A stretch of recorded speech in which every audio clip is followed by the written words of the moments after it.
guys, I hope you're doing really well. Welcome back to my YouTube channel. It's been a bit of a while since I last kind of spoke to you guys on my YouTube, also my blog as well. I've been really busy with uni, finalising that one off, and just trying to get a job and moving house and all sorts of things that have kind of got in the way in 2016. So I really do want to get back into this, both blogging and YouTube. I'm finding I've got quite a lot of writer's block at the moment. I have a lot of post ideas. I just can't seem to get my words out and get in the mood to take photos really. Now that I'm in a new house, I've just got to kind of find where the best lighting is for photos and things. I've currently not got any backgrounds because I don't know where they are in my boxes. I can use the traditional white paper, but we'll see.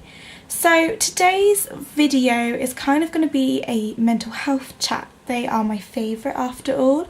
I went to a blogging event yesterday with the lovely KAYLEIGH. Sorry if I scared you, not that you're going to be watching this, but probably fangirled a bit too hard, but there we go.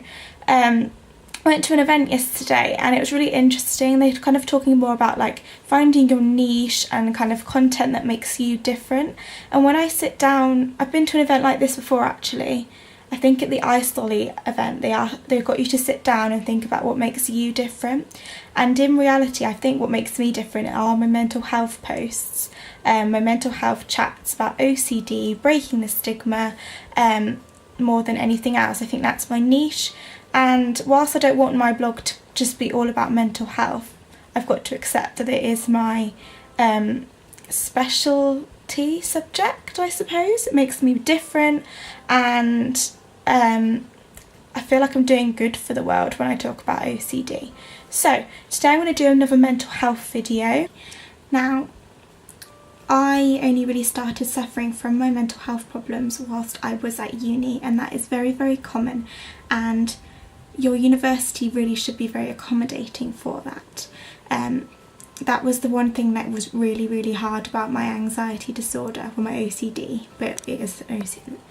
About my OCD is that you pay £9,000 a year, which is a lot of money. You want to do it right. There's a lot of pressure. You don't want to let your parents down. You don't want to let you down.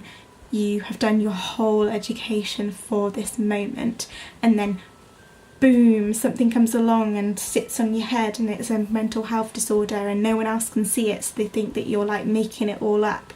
And I can totally understand all of those tricky things that you're going through. So basically for me, I got my diagnosis in second year at university.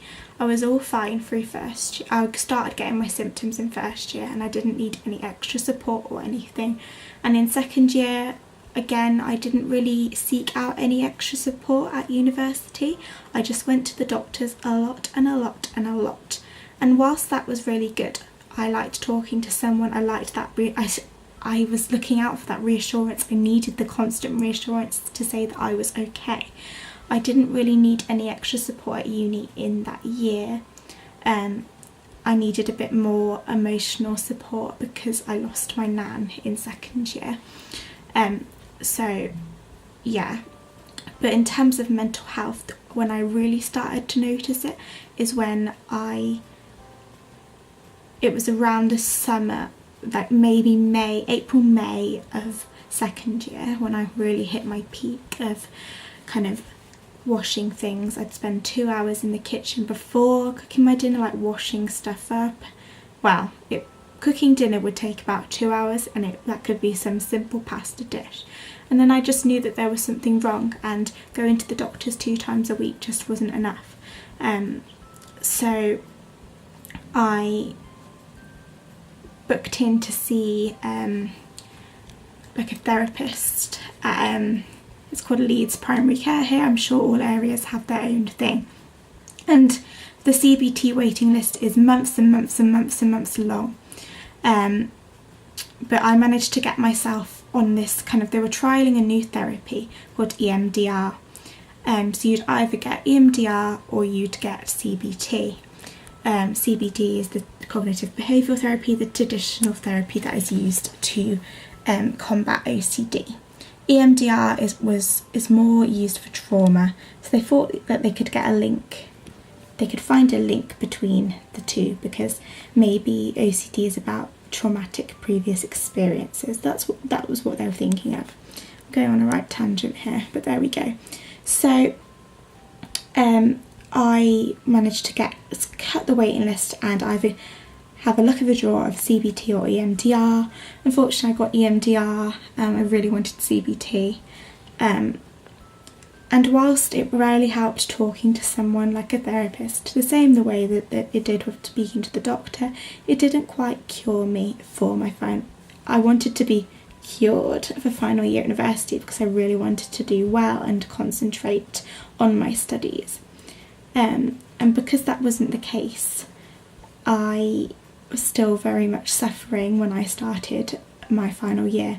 But then again, the anxiety of final year was also playing a role in it. So that EMDR managed to combat a few of my compulsions. I didn't use hand gel as much as I used to. I used to use that all the time, and that just felt really, really good. But then there was always new compulsions coming in. So yeah, but anyway, what I'm trying to say is so I kind of had like quite a large history with my mental health. There was a lot of documentation that there was something wrong with me, so I was going to the doctors a lot.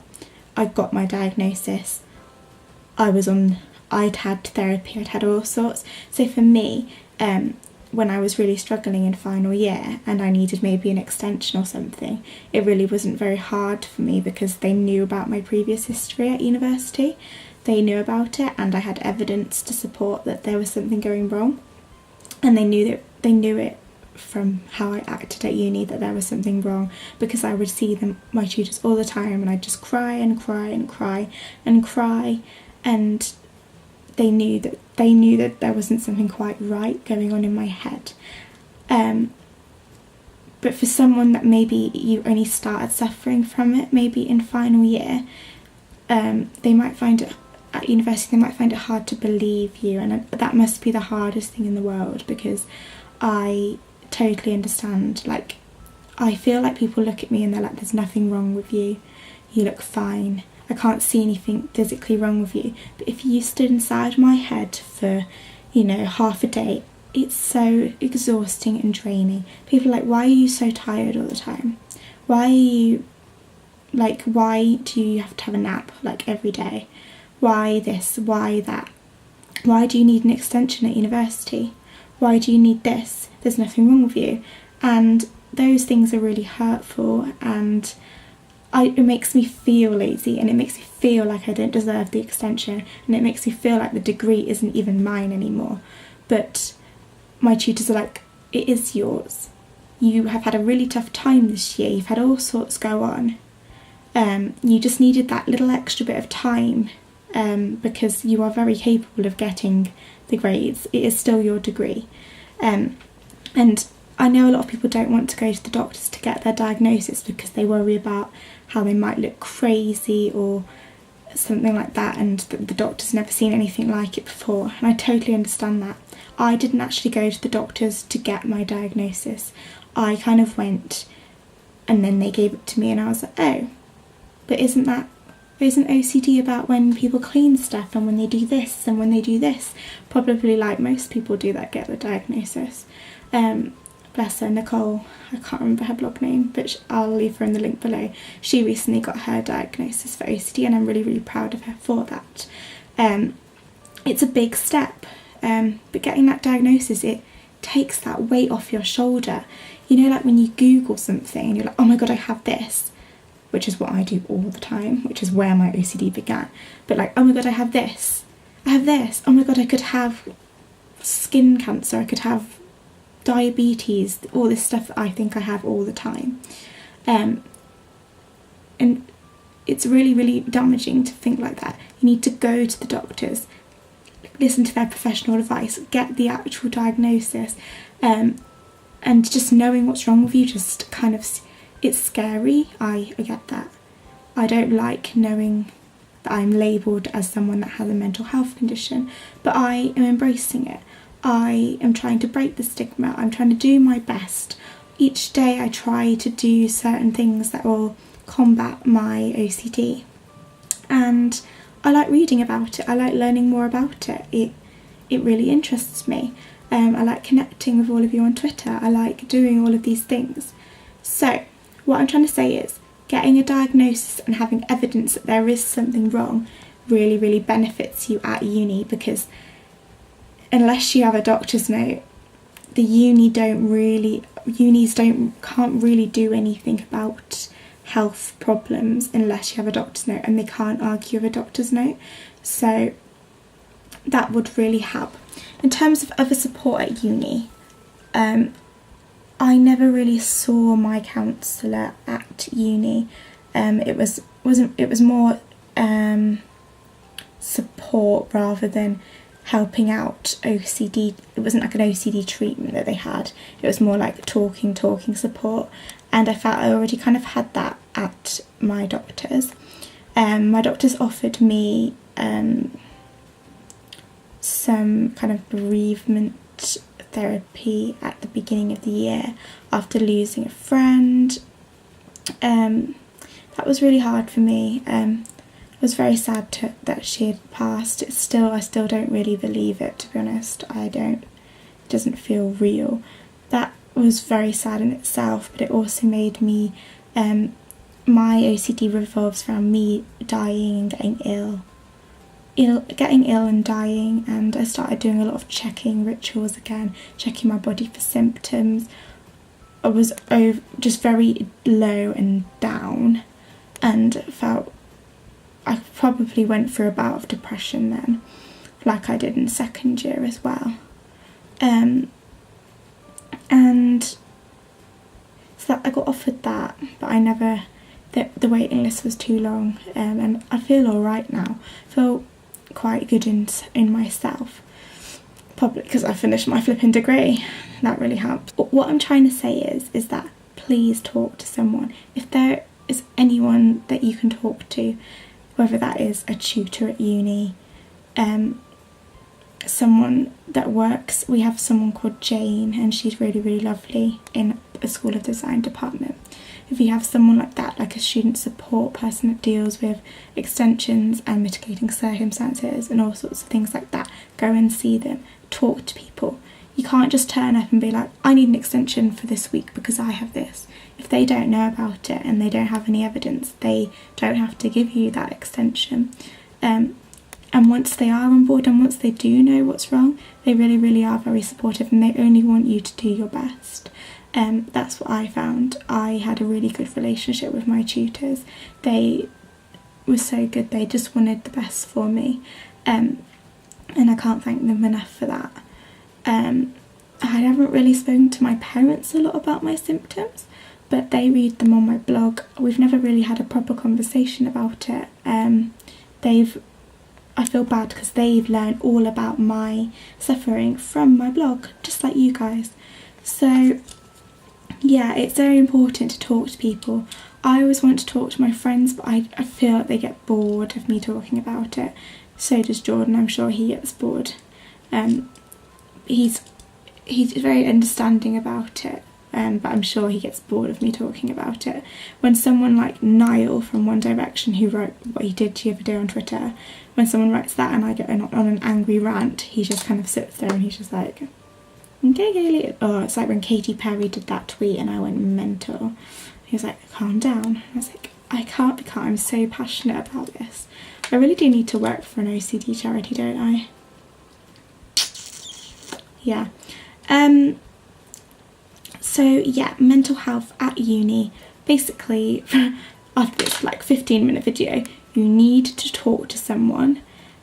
Have someone there for you, whether it's a friend, a family member, a doctor, or a tutor at uni. But all in all, having a doctor's note will really, really help in getting you the extra support, extra extensions, extra just general help at uni, because in reality you have enough to think about at uni, like, oh, I need to get this essay done for tomorrow and this, oh, but I'm also compulsing about this. What is that on my neck? That looks quite painful, doesn't it? Yeah, I thought it was like I thought that was my hair. It's not. You have enough to think about at uni. You don't need to think about your mental health pooey stuff that's on in your brain all day. Yeah, mental health sucks, but you can get through this, and you will get through this. I'm so happy to be through with this. I just need to get a job now, and I just feel that life's going to get so much better now that this degree is out of my life. That's what I'm hoping anyway. Yes, so hope you enjoyed this video, guys. Hope it was useful. All I want to do is be helpful on my channel. Give it a thumbs up if you enjoyed it, if you'd like to see more mental health chats, and I'll see you in my next video. Please subscribe. Do you like my dodgy chip nails? They're looking beautiful, aren't they? I'm going to go and paint those now. See you soon, guys. Thanks for watching.